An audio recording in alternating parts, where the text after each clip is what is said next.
ఏంట్రా నాయన వీడు ఆడుకోబోతున్నాం అనుకుంటున్నారా? ఎక్కడికో కాదు, శివాలయంకి పోతున్నాం. చెప్పాను కదా మీకు నైట్ వీడియోలు కూడా పెడతానని చెప్పి. ఇంకా అలా బండి మీద స్టార్ట్ అయిపోయాం మనం.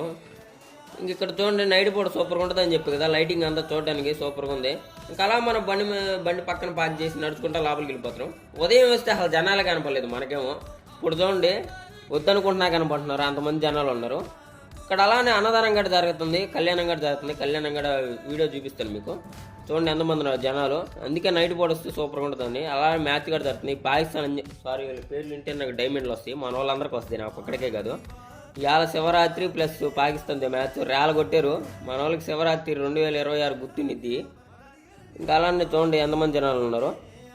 మన వాళ్ళు ఎంతమంది మ్యాచ్ చూసారో కామెంట్ చేయండి. అలానే ఇదిగో కళ్యాణం పైన జరుగుతుంది, అది చూడడానికి కూడా చాలా మంది కూర్చున్నారు. 9 అవుతున్నా చూడండి జనాలు ఎంతమంది ఉన్నారు. ఇంకా అలానే మనం లోపలికి వెళ్ళిపోయి దేవుని దర్శనం చేసుకున్నాం. డెకరేషన్ మాత్రం బాగా చేస్తున్నారు లోపల మాత్రం. ఇంకా లోపల అయిపోగానే ఇంక మనం బయటకు వచ్చేసాం. ఇక్కడ తిందామన్నా మనకు ప్రాప్తం లేదు, భోజనం చేద్దామంటే ఇంక ఇంటికి స్టార్ట్ అయిపోయాం. మీరు మర్చిపోకుండా లైక్ కొట్టి ఫాలో కొట్టండి. రేపటి వీడియో కూడా మళ్ళీ కలుసుకుందాం. బాయ్ అందరికీ.